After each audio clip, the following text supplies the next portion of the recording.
What is going on, guys? Your boy Guns here, and let me tell you, I say this with a heavy heart as a mage main. More archers are here. God. All right. So I'm sure a lot of you guys have seen it already. We got Zayda and Matt. Is it Maggrat? Is it Maggrat? I think it's how you say it. It's probably just Maggrat, right? I've heard some memes already about how to say that name. But okay, so the main thing that I want to talk to you guys about today is what is my plan with these new archers, right? I'm not an archer main. You guys know that I'm a mage main, right? But what is my thought process right now with these new heroes?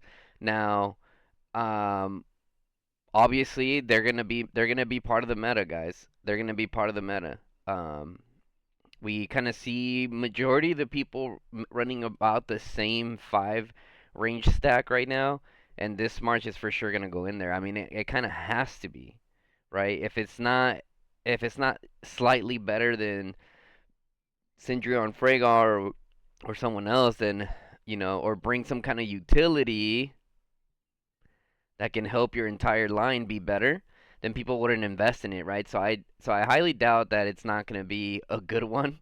I mean, it has to be. If it's not, you guys saw what happened with Tohar, right? People rioted about Tohar, and look at him now. He's one of the top marches. So let me show you guys here. So most people are running this right here. Most people are running like a similar setup to this, right? Or if they don't have the Nico Guan, they'll do a Nico Kanara or Kanara Nico, and then on their fifth one they'll put like Waldir and Indis, or I don't know. I've seen a bunch of different variations, right? But I do think for sure with the new archers coming in, if you have Celestials, obviously it's Lilia Thea. A lot of you guys, let me know. Let me know if you know what I'm talking about. Bertrand Tohar, amazing, right? Kanara Haas, still doing great since season one, right? Lilia Thea, obviously still doing great season one. You got season two over here. You got I use Freyguard, right? But you can easily use Sindri on primary as well. Um, do even more damage. I just like the mobility. I like moving around quick. Anyways, the fifth one. So like I said, it's either gonna be Nico Kanara or Kanara Nico, or maybe some people prefer to keep the Haas for extra counterattack damage. Also, I don't know, but the new March is gonna go right here, man. It's gonna go right here. Now, the question would be, okay, if it fall into the top five pairs, right? Like if it falls in the top five pairs, if you're someone that's only running one, or sorry, if you're someone only running 2 to 3 marches, like, does it replace what you currently have?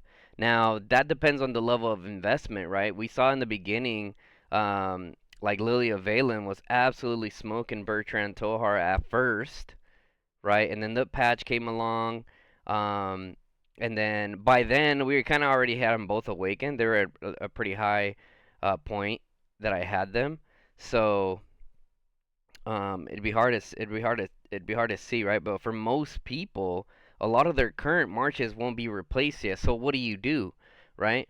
For example, let me tell you guys exactly what I'm gonna do, right? I so I'm we are fortunate enough in our alliance that we have the second strongest player in the game, right? By the name of Mr. Toxic himself.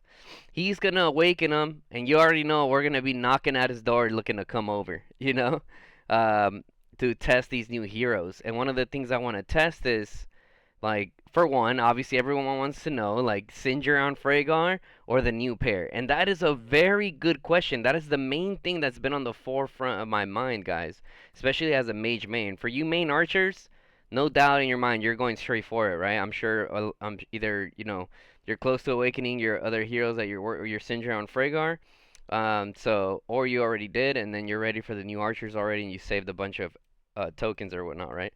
So, for me, it's gonna be a question of who's gonna be better, Sindri Freygar or the new ones. And if it is Sindri Freygar, right? Because one of my main things, right? One of my main things that I want to be I want to be one of the top players in DPS for raids, right? So that's kind of what I'm trying to shift towards is to be like one of the top DPS players. So depending on who that is, guys, I'm probably gonna go with that one, right? And seeing that Maggrat already has the little potion, maybe she's more of like either maybe she buffs, whoever her deputy is, right? Um, or she helps out the rest of your line. Maybe that's where she brings a lot of her utility. Or maybe she's better DPS than Syndra on Freygar, which I kind of highly doubt that. I really do doubt that it will be higher in DPS. I feel like it would help other marches. It probably has like a buff or debuff effect with the potion, right? Everyone thinks potions, you think either buff or debuff or some kind of effect, right? That allows for even more damage or debuffing of marches, right? So I do still think maybe Syndra and Frigga are probably gonna continue holding that crown as being top DPS, and they'll be the ones that I go for, right? Syndra is arguably one of the top in the field right now because of the rapid fire, right? You do a lot of kiting, a lot of poke and go, a lot of poke and go, and he's doing the most damage out of everyone in the poke and go. You know what I mean? Now you get into an area where you're dealing AOE and doing all this other stuff. Yeah, you know the mages do start coming in. They start putting in some good reports. So essentially, guys, that's kind of how I'm looking at it. It's like, am I gonna invest in Sindri on Freygar, or am I gonna invest in the new one? Like I said before in previous videos, yes, they're the new toy that's coming. Should you invest in it? That's gonna depend on so many variables, right? So many variables, right? Because, for example, some people are in season one watching this, like what to do, who to invest in, right? I still think Kanara Hosk is good, right? Especially if you have a lot of your other heroes in season one. But one of the things to pay attention to, right, that you can have the advantage is if these new archers are substantially better, if they're substantially better than Sindri on Freygar, guys, then you're gonna want to hold off on your investment, right? You're gonna want to hold off on your Syndra and Freygar investment and then go for your Zayda Maggrat when you hit season 3 or the season 2 plus, whichever season they come for you guys, you're ready for them and you're ready to start like the better of the two, right? Um, you can kind of say it's kind of the similar dilemma with, the Lily of Valen, Lily Althea versus Bert Tohar, right? Like, who do you go for more, right? That's up to everyone and what they believe, right? Because not everyone can just awaken everything, right? That's something that everyone needs to remember, right? You don't want to be the guy.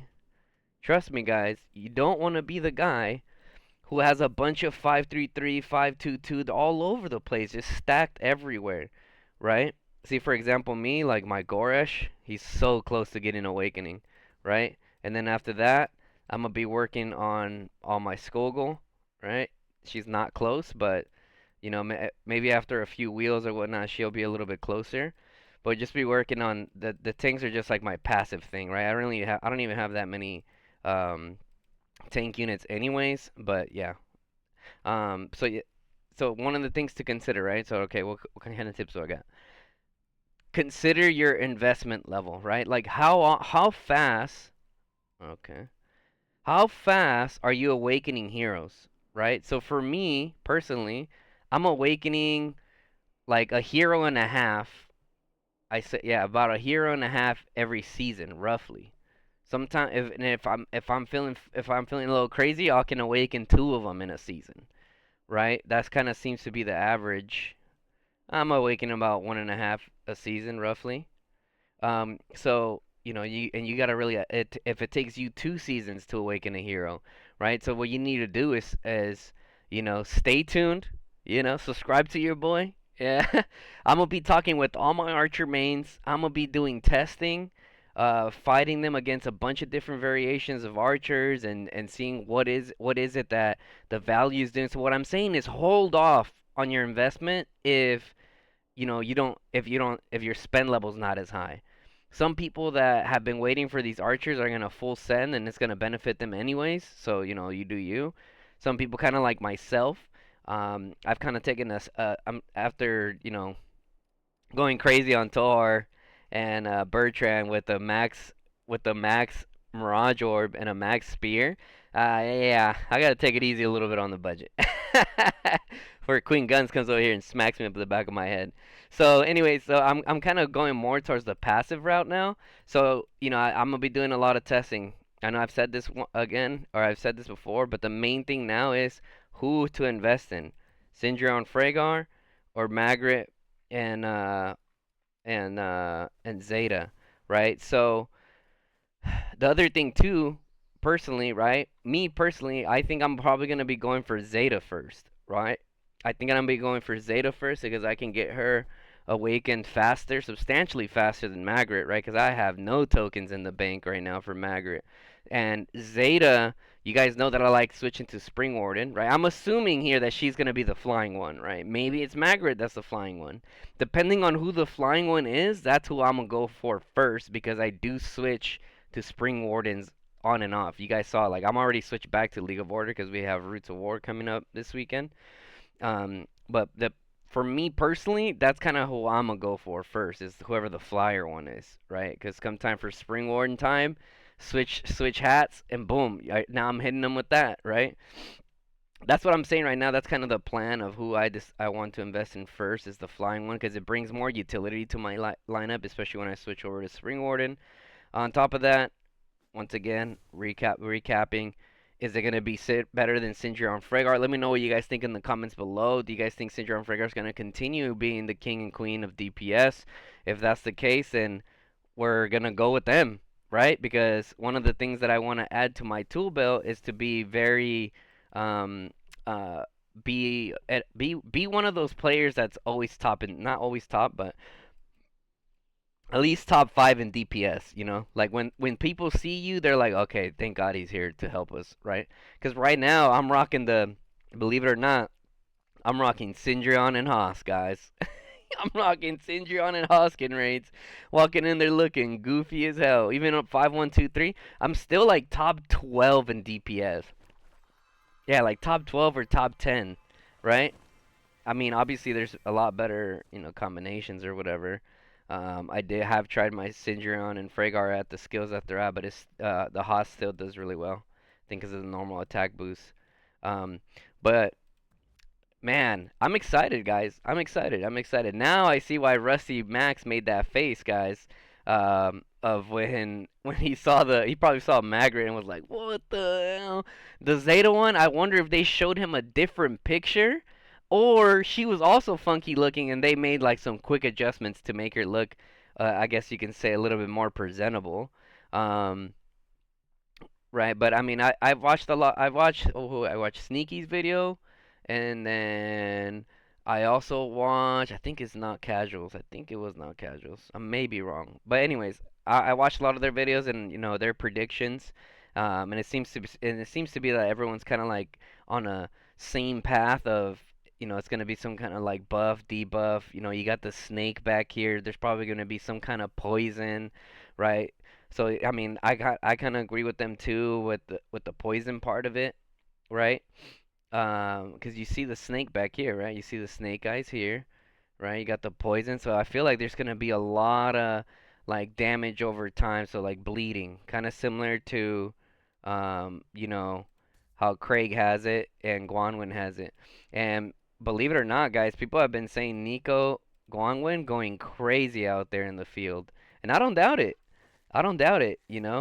I do think we are in a time in Call of Dragons where the archers just hurt more, man.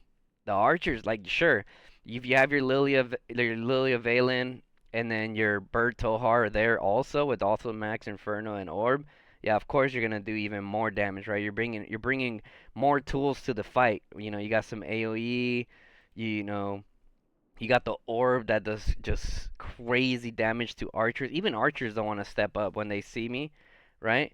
I mean, don't get me wrong. If for the Krakens that have freaking 4 archer marches or 3 to 4 archer marches and the rest mage, like yeah, they'll step up to whatever. But most people, I can tell, like they're like, hell no, that dude has a freaking orb freaking charged up and ready to go.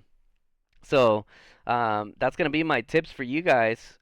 Is slow down, don't get overly excited, do your homework, think about what you want to do with your account, right?